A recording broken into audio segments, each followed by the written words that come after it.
Alhamdulillah, wa salatu wa salam ala rasulillah wa ala alihi wa sahbihi ajma'in.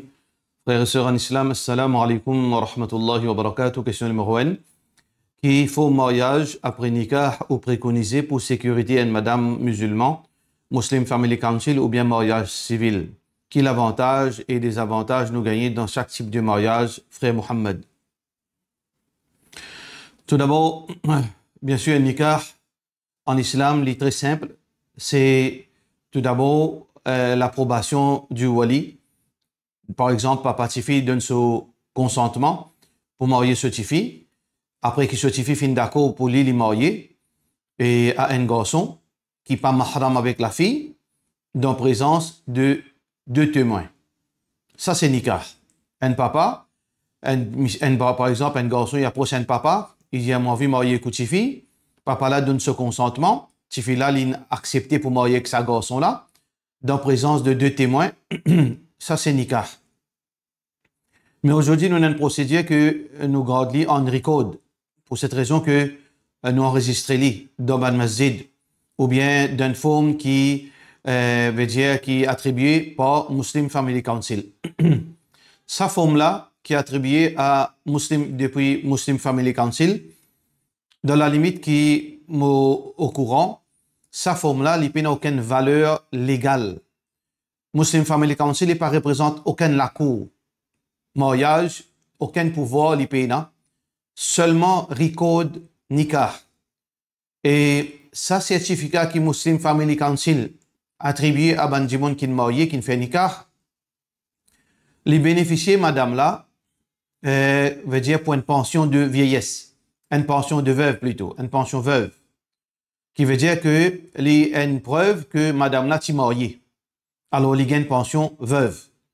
À part de ça, il n'y a aucune autorité, Muslim Family Council, il n'y a aucune autorité, aucun veut dire poids légal dans aucune petite chose qu'il dit, qu'il fait, il n'y a aucune implication. Nous pas droit, Muslim Family Council, aucune petite chose, excepté qu'il y record nikah pour confirmer que la dame fin mariée religieusement. Et donc, si ce monsieur mot, il mérite, comme tout bon citoyen mauricien, une pension de veuve.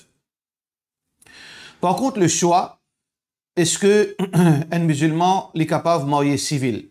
Comment nous connaissons, généralement deux types de mariage civil, séparation de biens et mariage qui veut dire d'une façon qu'on appelle corps et bien. Alors, mariage civil, c'est un mariage qui est enregistré, qui reconnaît par l'État que un tel, la femme de tel monsieur, reconnaît et il y a une implication, et il y a veut dire la loi qui est applicable au monsieur là et madame là, comme ban droit, etc. Ban droit et ban responsabilité.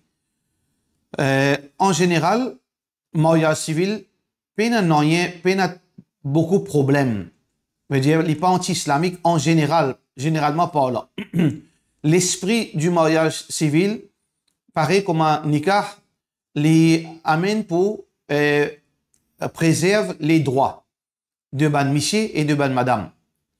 Et aussi, les amène pour respecter les responsabilités qui tombent le chacun et chacune.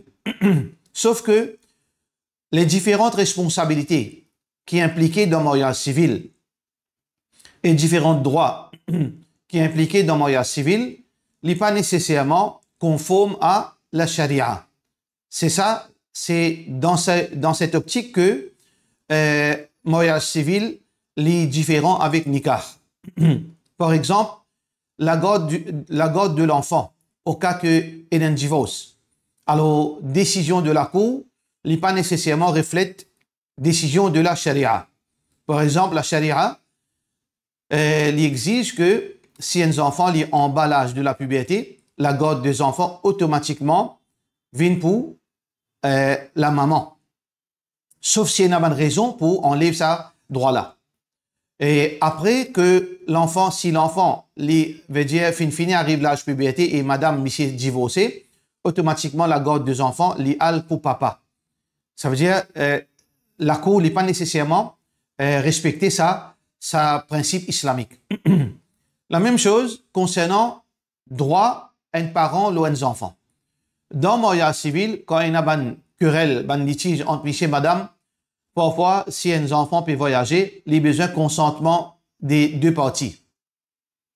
Alors que ce n'est pas nécessairement applicable au niveau sharia. La même chose concernant l'héritage. Quand on peut cause d'héritage, automatiquement, si une madame est mariée correct bien avec un monsieur, alors définitivement, la case là, monsieur a installé même 10 millions, automatiquement, la dame est propriétaire de sa case à 50%, qui n'est pas nécessairement exact en islam.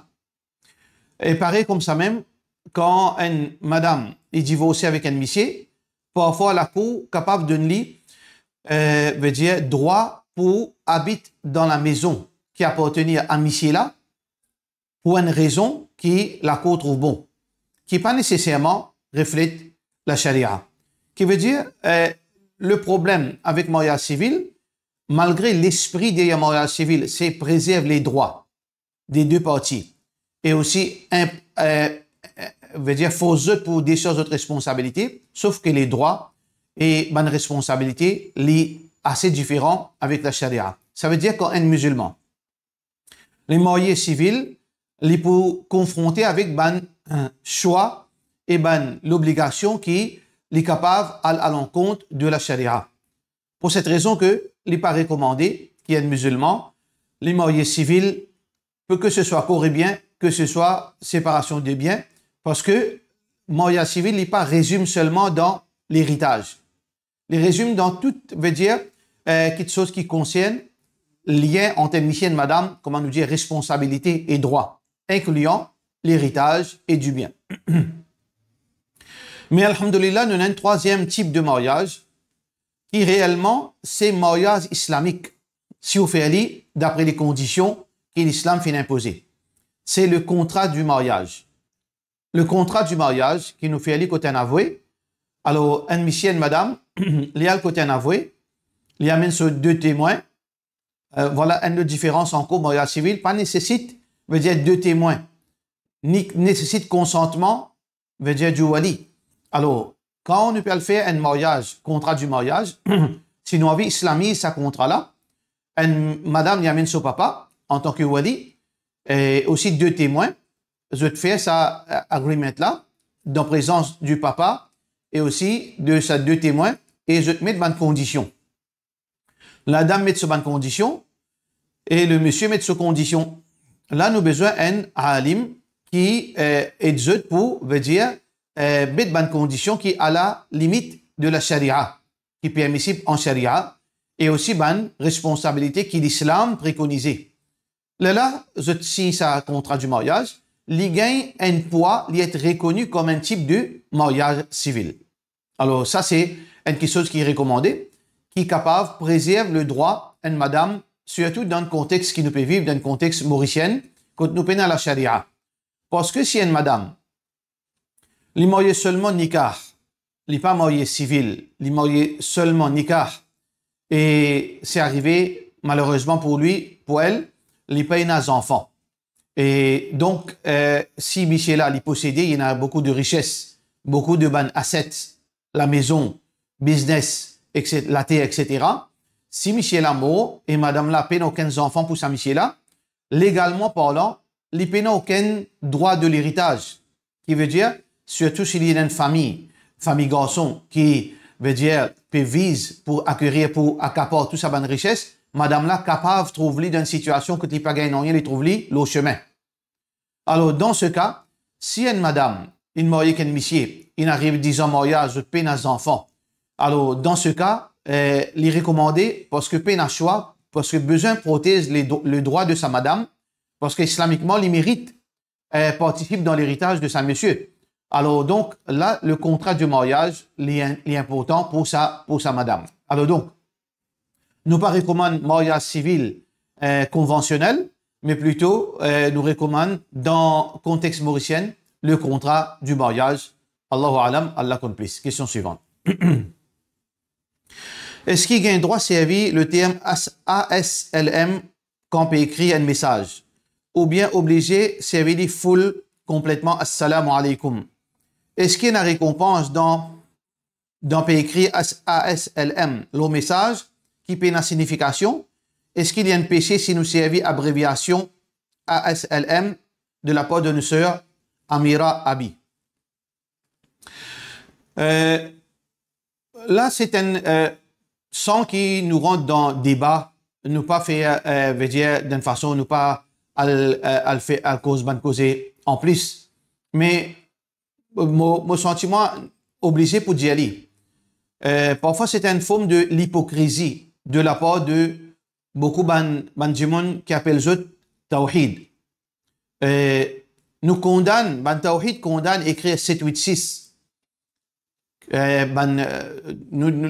une réalité, nous prenons pour cacher beaucoup de Sunnat Jamaat, je t'écris 786 comme remplace, comme alternative à Bismillah.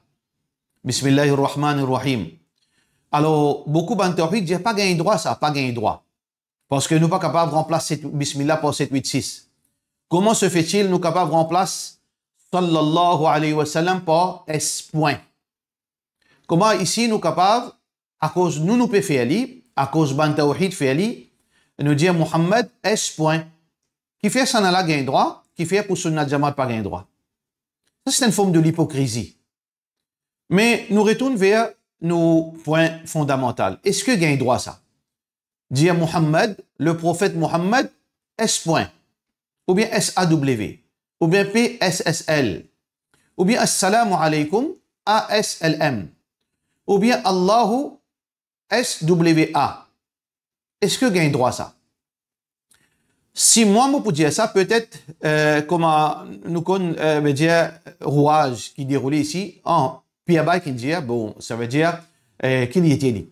Mais nous avons des ulama qui disent, là, on prend une décision. Nous avons des ulama qui finissent dire, pas des ulama seulement contemporains, mais quelque chose qui tombe d'accord là. Tout d'abord, avant qu'il nous cause des ulama, d'autres versions, d'autres paroles, est-ce que Assalamu alaykum, c'est un mot casuel ça, ou bien c'est un terme ibadat? C'est quoi ibadat? Ibadat veut dire c'est un acte d'adoration. Un acte d'adoration en islam, les divise en deux parties. Ça qui est apparent. Un acte d'adoration en forme de mouvement. Ça veut dire une action. Et il y a aussi un acte d'adoration comme parole. Un acte d'adoration qui, comme mouvement dans la pratique, c'est salat. On peut faire salat. On peut faire hajj. Ça, c'est un acte d'adoration dans une action. Un acte d'adoration dans la parole. Par exemple, un thème qui est lié de salat, Allahumma, un dua qui est lié de un azkar qui est fait de salat, Allahumma salli ala Muhammad wa ala ali Muhammad, at-tahiyyatu lillahi. Alors, ça, c'est une parole, acte d'adoration. Suratul Fatiha, quand on peut lire, c'est un acte d'adoration dans forme de parole. Est-ce que nous gagnons droit? Change un acte d'adoration. Bil ijma, par consensus, nous pas gagnons droit, change un acte d'adoration. Nous avons besoin de dire comment il était. Assalamu alaykum, c'est une forme d'acte d'adoration dans la parole. Sallallahu alayhi wa sallam, c'est une forme d'acte d'adoration dans la parole. Si c'est un acte d'adoration, nous sommes tous d'accord que ibadat, les bases, le Coran et la Sunna. Est-ce que dans le Coran, il y a un alternatif qui nous dit, quand Allah subhanahu wa ta'ala peut dire, Ya ayyuhalladhina amanu, oban kena iman, sallu alayhi wa sallimu taslima. Faire envoie salam et la paix, bénédiction le Muhammad sallallahu alayhi wa sallam. Est-ce qu'il y en a qui place, qui dit, nous gagnons droit seulement mettre S point, ou bien SOD, ou bien SAW? Non, pas existe. Nous avons besoin d'y aller correctement parce que c'est un acte d'adoration. Pareil comme ça même, Salamun alaykum, qalu salaman. Il n'y a aucune place qui fait montrer alternative à abréviation. Alors, dans l'islam, abréviation comme remplaçant, comme alternative pour un texte qui est considéré acte d'adoration, pas existe en islam. Alors, tout acte d'adoration nous fait dire comment Allah fait nous, comment Rasulullah sallallahu alayhi wa sallam fait nous. À cela, nous avons des ulama qui disent là. Parmi les ulama, Imam An-Nawawi, dans ce livre, At-Taqrib wa Taysir. Imam An-Nawawi, dans ce livre, At-Taqrib wa Taysir. قد كي إمام النووي يكره الاقتصار على الصلاة أو التسليم li dégoûtant. Si un démon, au lieu de dire sallallahu alayhi wa sallam, il dit alayhi salat. Ça même, as-salat. Ou bien alayhi salam. Ça veut dire quand un démon dit Muhammad alayhi salam, li makruh. Pourtant, alayhi salam veut dire la paix l'ouli. Par contre, Allah subhanahu wa ta'ala suffit comme la paix, pas dit la paix. Salat wa salam. Il a dit, il a salat, le Rasulullah sallam, il a salam. Nous n'avons pas gagné droit, choisir un entre les deux. Nous vous êtes tous les deux. Ya ayyuha an-nabiyyu, ya ayyuha alladhina amanu, sallu alayhi wa sallimu. Il y en a deux là-dedans. Nous n'avons pas gagné droit de dire seulement un, l'imakru. Il est dégoûtant. Et ensuite, Imam al-Nawawi dit, wa ramzu. Et aussi, une abréviation, l'imakru. Ça veut dire les peines qui choses qui faisables pour un musulman. Imam al-Sakhawi, deuxième imam, Sakhawi de ce livre, Fath al-Mughis, il dit, Ina man jimun ban jahil. Imam al-Sakhawi il dit, Ina ban jahil parmi ban non-arabes. Ban jahil parmi ban non-arabes. Qui veut dire, Imam al-Sakhawi, il considère ban jimun, qui écrit le prophète S.SAW, PSSL, ou bien As-Salam, ASLM, comme ban jahil. Alors, Imam al-Sakhawi dit ça ban jahil là, je t'écris ban abréviation, au lieu qu'ils écrit complètement sa ban parole d'adoration. Nous guette Imam Ibn Salah, Imam Ibn Salah de ce livre, Ulum al-Hadith. Imam Ibn Salah dit, évite abstenir avec des petites choses. Numéro 1,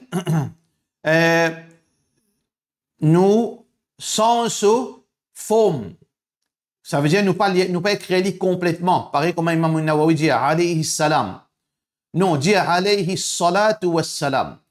Évite ça. Et deuxième, évite pour écrire abréviation en ce qui concerne sallallahu alayhi wa sallam ou bien assalamu alaykum wa rahmatullah, etc. Parmi les ulama contemporains, Cheikh Ibn Baz rahmatullahi alayhi, il dit abréviation concernant sallallahu alayhi wa sallam ou bien n'importe quelle abréviation, c'est une contradiction à l'ode Allah. C'est une contradiction à l'ode Allah subhanahu wa ta'ala. Alors donc, tout cela peut montrer nous que ban ulama clair là. Mais comment nous dire, tout le temps nous dire, nous pas suivre seulement ulama. Ulama, il est là pour éclairer nous concernant la loi islam. La loi islam, dans sa situation là, c'est que un acte d'adoration nous pas fait comment nous envie, comment nous trouvons bon. Ban qui peut écrire SAW, S. ou bien ASLM, définitivement je t'écris ça pour qui raison? Formalité. Alors, dans Ibadat, nous pas faire formalité. Ou bien je t'écris ça pour paresse. Je te gagne paresse pour écrire complètement. Dans Ibadat, nous pas faire Ibadat pour la paresse. À ce terme, mon frère et sœur en islam qui peut écouter moi, je te choisir. Est-ce que je peux choisir ban jahil, comment Imam al-Sakhawi fin dire, pour suivre ban jahil, même qui parfois appelle celui qui n'a connaissance, ou bien ou suivre ban ulama, ou suivre sa raisonnement islamique qui nous fait mettre devant ou prend aux décisions. Question suivante. Salam alaikum, cher. Pour Eid al-Adha cette année-là, un démon commence à suivre la lune internationale et dans le futur, les besoins continuent. Est-ce que dans les futurs, les besoins continuent à célébrer tout un événement, Yawm Ashura, Eid al-Fitr, etc., international même? Et si un démon est là, deux fois les faits locaux et deux fois les faits internationaux, est-ce qu'il gagne droit à ça? Suivre la lune internationale ou bien la lune locale, c'est pas un choix alternatif. C'est pas un choix ça. C'est une décision finale. Deux petites choses contradictoires, pas capables, tous les deux bons. Nous avons l'Est et l'Ouest. Soit l'Est, soit l'Ouest. nous avons une chose qui est bon, une chose qui n'est pas bon. Nous ne sommes pas capables de dire, bon là, il est bon et il n'est pas bon en même temps. Soit que la lutte internationale, c'est ça qui est authentique, pour ça l'époque qui nous peut vivre là, soit la ligne locale qui est authentique. Il n'est pas capable, un jour il est authentique, un jour il n'est pas authentique. Ça veut dire, c'est un choix définitif. Ça veut dire, si mon fait international qui me convainc que aujourd'hui, avec l'accès à la technologie, avec ma facilité de communication, me trouver que la ligne internationale, c'est ça le choix un musulman a besoin de faire. Si un monde peut choisir local, il peut trouver que l'islam, il préconise local. Donc, nous ne sommes pas capables de faire un choix aujourd'hui comme ça, demain comme ça. Comment dire, nous pouvons contradire nous-mêmes. Soit nous suivons international continuellement, soit qu'ils nous suivent local continuellement. Question suivante. Si une madame à l'Umrah, le deuxième jour, il fait une gain sur menstruation, est-ce qu'il a droit à le faire mataf? Juste pour assister, faire dua. Deuxième partie, s'il y gagne sur menstruation et il n'a pas droit à faire aucun tawaf nafil ou encore un umrah, comment il est capable de profiter de ce jour-là? Est-ce qu'il a droit à prendre comprimé pour pas gagner menstruation? Si une madame il peut faire umrah et il connaît que quand il est dans Makkah, c'est le moment que la date qu'il gagne cette période. Alors, il pour connaître, est-ce que, combien de jours il gagne cette période? Et non, madame gagne cette période 2 jours, 3 jours, 4 jours, 5 jours. Si une madame il gagne cette période 2 jours, 3 jours, qui fait les besoins à déstabiliser sur les corps pour absorber un comprimé chemicals. Mais si une madame il gagne cette période 7 jours, 9 jours, et il gagne 11 jours. Si dans ce cas, il est capable d'aller de son médecin avant qu'il aille faire umrah pour que le médecin donne lui un médicament qui est capable de retarder cette période. Il n'y a aucun mal si le médecin là, il peut préconise un médicament. Si arrivé une madame, il est dans l'umrah et là-bas, il finit sa menstruation, alors est-ce qu'il est capable, pendant sa menstruation, à l'assise dans le Masjid al-Haram pour faire dhikrullah, pour penser à Allah, pour faire tasbih, pour faire dua? Les 4 imams, les 4 mazhab n'ont pas gagné droit à une madame dans cette période à l'assise dans Haram Sharif, dans Masjid. Peu importe qui Masjid. Mais l'opinion que nous croyons, qui est épousée par certains ulama, que oui, une madame gagne droit à rentrer, mais à condition. Si une madame, les fait gagne cette période et les peut faire un saignement assez conséquent, que même s'il met de pad, ça capable de s'allier sur robe et finalement capable de s'allier masjid, les haram pour lui rentrer dans masjid, même pour assiser.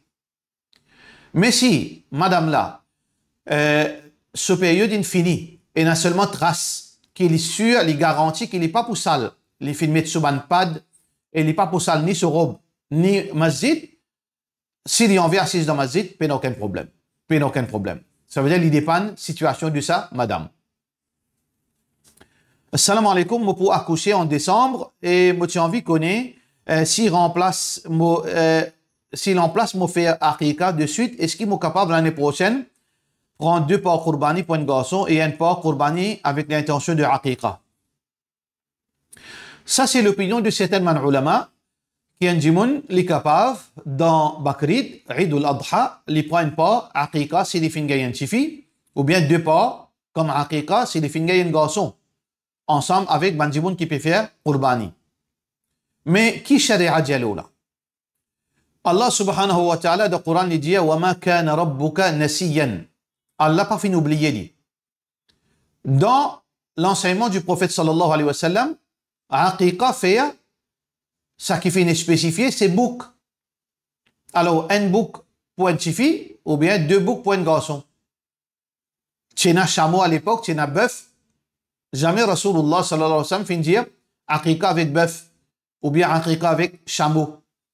Alors donc, si nous restons dans la limite, les meilleurs pour nous. Nous restons avec tout ban d'utance. Nous restons avec tout ban polémique. Alors, moi, mon pas épouse à l'idée pour faire avec bœuf, parce que le prophète sallallahu alayhi wa sallam pas dire. Meilleur nous faire avec bouc ou bien mouton, veut dire 2 pour garçon et 1 pour fille. nous abstenir, mais c'est un peut faire ce qui nous capable de dire haram, si beaucoup de ulama disent qu'il y a droit, nous ne pouvons pas faire haram, mais définitivement, dans la limite du hadith, payna, aqiqa, d'orfoum, pas chameau ou bien pas bœuf. Question suivante.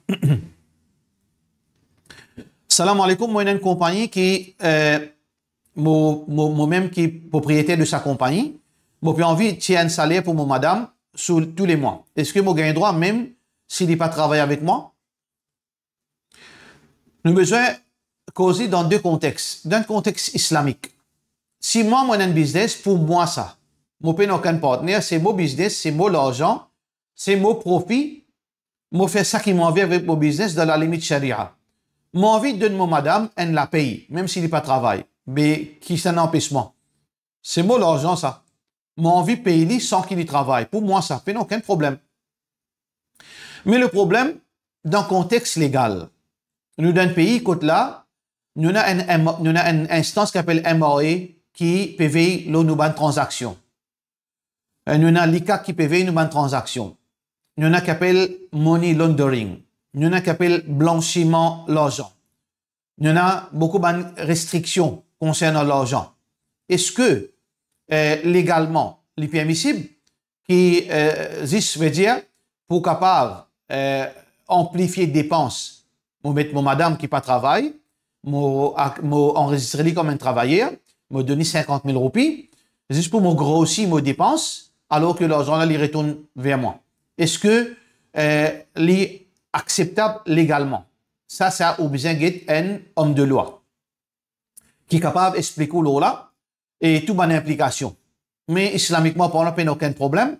Mais est-ce que si vous faites légalement ou capable de gagner un problème par la suite, ça a besoin d'un homme de loi qui est capable d'expliquer l'eau ça issue là. Question suivante. 4 sunnat, 2 par 2 ou bien 4 à la suivre. De la part de nos frères Ali Goulam. Et une question qui fait beaucoup de polémiques, alors que pas nécessairement on n'a pas supposé la polémique. La majorité des ulama dit ou faire 2, tant mieux, ou faire 4, pas aucun problème. Ou faire 2, tant mieux, ou faire 4 aussi, pas aucun problème. Que ce soit Zohar, que ce soit 4 rakat Asar. Il ne faudrait pas nous discuter de choses qui peuvent raison pour discuter. Et d'ailleurs, si nous avons hadith qui est rapporté par An-Nasa'i, hadith qui est rapporté par An-Nasa'i, Kana Rasulullah, rapporté par Ali bin Abi Talib radiyallahu an, il dit, Kana Rasulullah sallallahu alayhi wa sallam, hina taziru shams, veut dire quand le soleil finit baisser, Kana Rasulullah sallallahu alayhi wa sallam yusalli, les tu peux faire salat, hina taziru shamsi rak'ataini. Veut dire, quand le soleil sortit au zénith, tu peux faire 2 rak'at. Wa qabla nisf an-nahar, 4 rak'at. Et avant la moitié de la journée, 4 sunnat, 4 rak'at. Yaj'alu at-taslim fi akhirih. Et tu peux faire salam le 4e rak'at. Ça veut dire le prophète sallallahu alayhi wa sallam, tu fais 4 rak'at à la suivre, là il fait salam au dernier rak'at. Alors, donc, ça c'est, veut dire, hadith. Ça veut dire, si hadith peut montrer nous 4 rak'at, alors donc, tous les dînars. Nous avons un hadith, quand le prophète sallallahu alayhi wa sallam dit, Salatul layli wa nahar mathna mathna. Salat pendant la nuit et le jour, 2 par 2. Mais pourtant, il y a un ulama dit, il y a un bout là-dedans qui n'est pas authentique. Salatul layli, salat pendant la nuit, 2 par 2. Mais sa bout est dans la journée là, il n'est pas authentique. Ça veut dire, ça qui nous capable d'arriver à la conclusion, si ce hadith là authentique complètement, ça veut dire, nous faire 2 ou bien 4, pas aucun problème. Parce que, ici, peut montrer nous 2 par 2, ici, le prophète sallallahu alayhi wa sallam fait faire 4, qui veut dire, il y a une permissibilité. Soit que, Zohar et Asar, les recommandés, faire 4. Comment certainement ulama dit, salat pendant la journée, plus recommandé, quand il y a 4 rakats, nous faisons 4 à la suivre. Ça veut dire qu'il y a 3 opinions là. Il y a un ulama qui dit, non, salat fait 2 par 2, nous pas faire 4. Nous avons l'autre opinion qui dit que 2 par 2 ou bien 4 à la suivre, les deux permissibles, puis aucune veut dire priorité. Tous les deux bons. Nous avons une troisième opinion, 4 rakats pendant la journée. Nous faisons les 4 à la suivre. Si nous faisons 2, nous faisons 2. Mais si nous pouvons faire 4, si la journée nous fait 4 là à la suivre. Mais nous trouvons hadith qui montre nous tous les deux les permissibles. Question suivante. Salam alaikum. Est-ce qu'il y a un droit de servir l'argent, l'intérêt pour payer déclaration, l'assurance, le taux, etc. de la part de nos frères Hicham? L'argent, l'intérêt, c'est pas nous l'argent, ça. Du moment qu'il pas nous l'argent, nous pas gain droit de servir, tout simplement. L'argent, l'intérêt, même si l'on nous compte, même si donne nous la main, il donne nous poche, c'est pas nous l'argent. Alors, il est logique que s'il y a une petite chose qui parle pour nous, nous pas gain droit de servir pour nous. Alors, l'argent, l'intérêt, c'est un argent qui pas pour personne, vous êtes débarrassé, comme si vous êtes jeté. Mais ben, ulama dit, prends-les, donne-les ban du monde pauvre. Débarrasse-les, le ban du monde pauvre, sans l'intention pour une récompense. Ça, c'est la façon pour dispense l'argent, l'intérêt. Si vous pouvez servir pour payer la manne, pour payer contravention, pour payer taxe, qui veut dire vous pouvez servir, vous pouvez bénéficier avec ça, qui est totalement défendu en islam. Question suivante. Salam alaikum, mon monsieur est un business, il met moi comme secrétaire, mais moi pas travaille tous les jours, dans un mois, moi capable de travailler 5 jours maximum, qui m'a aidé, et moi envie de connaître si ça casse là, qu'il paye moi halal. Pour moi, à cause, il paye moi minimum wages. Normalement, minimum wages, c'est supposé pour full employee. Mais moi, mon part-time. La même chose qui nous dit aux frères sœurs en islam, si ou monsieur qui peut faire ou la paye, islamiquement parlant, ou travaille 1 heure de temps, ou travaille 1 jour, ou travaille 30 jours, si l'idée de ce business qu'il peut faire ou la paye, il n'y a aucun problème. Mais si l'IPA peut faire ou la paye, c'est le gouvernement qui peut faire ou la paye. Et le gouvernement fait la paye basant le maximum nombre, le minimum nombre de jours qu'un travailleur besoin de travail. Et au papier travail là, il risque une interrogation. Alors, moi, je peux dire, par rapport à l'aspect légal, vous avez besoin de contacter un homme de loi pour capable expliquer l'implication et permissibilité, etc. Et qui, comment une madame capable, veut dire, bénéficier sans que il casse la loi pour ne pas gagner une répercussion plus tard. Question suivante. Si un dimon fait un namaz janaza en créole et que dimon là, l'icône doit aller en arabe, est-ce que ça invalide son namaz de la part de nos frères Muhammad? Dans Salat c'est un acte d'adoration. Debout, incliné, ruku, relever, remettre ou debout après ruku, prosternation, sijda, jalsa, assisé, tout cela c'est une forme de la salat. C'est un acte d'adoration dans l'action.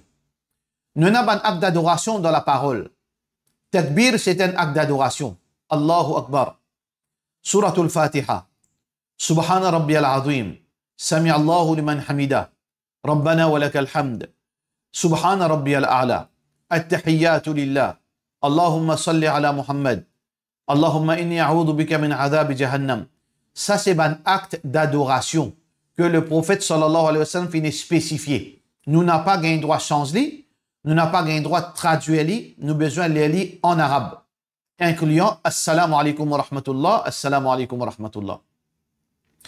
Par contre, les risques de choses qui pas officiellement, qui pas font partie directement dans la salat, tel que dua. Le prophète sallallahu alayhi wa sallam dit, si je t'ai envie de faire dua de sijda, fais. Avant que je te fasse salam, fais dua. Ça veut dire, dua là, n'est pas font partie à part entière dans la salat. Ça veut dire, est-ce que mon gain droit fait en créole? Bien sûr, pour plusieurs raisons. Un, c'est pas un acte d'adoration. Ça veut dire, moi exprime mon complainte, mon problème, mon difficulté avec Allah. Nous prenons un wording spécifique, ça. Un dimon n'est pas un problème spécifique. Ce problème qu'on peut avoir tous les jours. Alors donc, c'est pas un acte d'adoration en lui-même. C'est pas un standard d'en dire, d'en faire dua. Deuxièmement, quand on fait dua, le prophète sallallahu alayhi wa sallam dit, Allah n'a pas accepté invocation, l'appel un esclave depuis un léquer rafil. Un léquer qui n'a pas connu qu'il peut causer. Si on fait dua en arabe, qui ne peut pas comprendre, mon dua n'a pas accepté. Alors, donc, si un monde n'est pas en arabe, il peut faire dua en arabe, il n'est pas pareil comment il peut faire dua en créole. Parce que quand il peut faire dua en créole, il n'est pas peut sortir dans la bouche, il peut sortir dans le cœur. S'il peut faire en arabe, qui veut dire qu'il peut traduire, il passe sur l'esprit. Alors, donc, il n'est pas pareil, cette dua-là. Pour cette raison que, dua, pendant la salat, nous gagnons droit à faire en créole, d'après l'opinion, majorité ban ulama. Nous avons trois l'opinion. Et nous avons ban ulama qui dit, pas gagnent droit à faire dua dans l'autre langue excepté arabe. Nous avons une deuxième catégorie ban ulama dit que si un djimoun li maîtrise la langue arabe, il n'est pas supposé faire dua en créole. Nous avons une troisième dit, li optionnel, li flexible. Parce que dua, les besoins sont aussi dans les cœurs. Alors donc, nous avons cette opinion-là, même si vous connaissez arabe, ou pas pour venir en arabe, ou pas pour capable exprimer en arabe comment vous exprimez dans votre propre langage maternel. Alors donc, pas aucun problème. D'après nous, Allahu alam, Allah complice. Par cela, nous disons, wassalamu alaikum wa rahmatullahi wa barakatuh.